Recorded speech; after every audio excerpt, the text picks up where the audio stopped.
Hi guys, welcome back to the Small Barn Workshop. Hope you're all well. So there's been a few little developments around the workshop over the last few days. First of all, I've got a much larger solar panel, which means I'm putting more power into the workshop now than the lights are taking out. So I'm mostly sat in the 80s, 90s, 100%. In fact, I've had so much battery over the last few days, I've been running the washing machine from it. So in this video, I'm going to experiment with this planer in this cart, and I'm going to try and answer a few questions. Firstly, can I take the fold down flaps off the front and back of this planer? Can I use the bed of this desk to do the same and also provide a much larger takeoff area? And secondly, can it help me reduce the amount of snipe I see on my timber? I'm probably not going to be able to reduce snipe altogether. It's a problem no matter how big or expensive your planer is. But maybe it can just reduce it slightly, which means we don't have to waste as much stock when we're preparing components to go through the planer. Now these three pieces are some components I glued up yesterday and are for a forthcoming video that'll come your way soon, but we'll just use these as example pieces to run through the planer to see if we can change the way the snipe works and also the way that the planer works with this bench. So first of all, we'll put one piece through the planer as it is with the little fold down tables.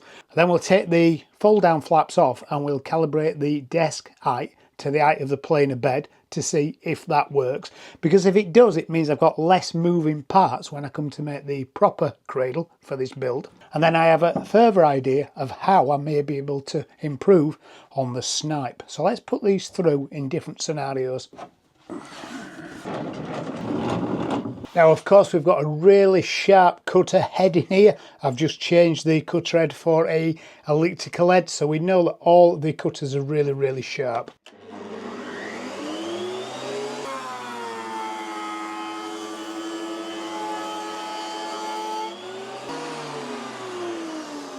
Amazing, this is pretty snipe free, and this is because of that new cutter head. As the timber engages the cutters are doing a good job removing the timber, and the cutter block is not trying to climb out of the way of the timber, which is actually what leads to that snipe. So let me remove these. I'm trying to eliminate these anyway, because I don't.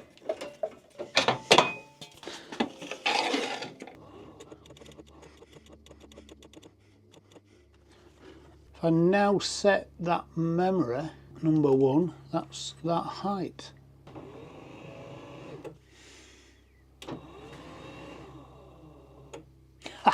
Right, let's try our cut number two then.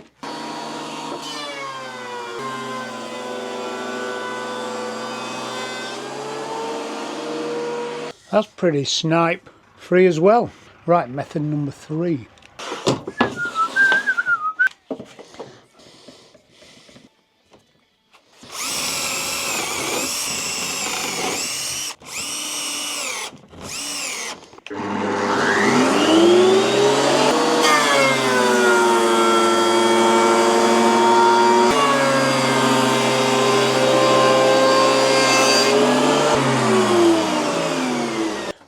Well,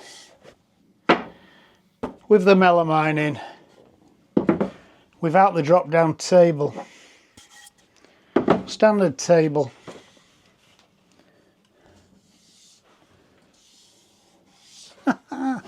pencil, the pencils I've had in this house, why can I never find a pencil?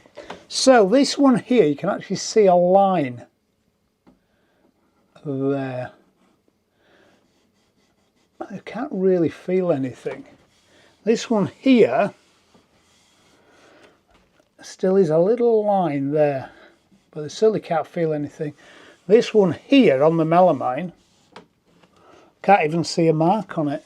Having an extended table level with the planer bed improves it. Having a long bed all the way through the planer bed really improves it.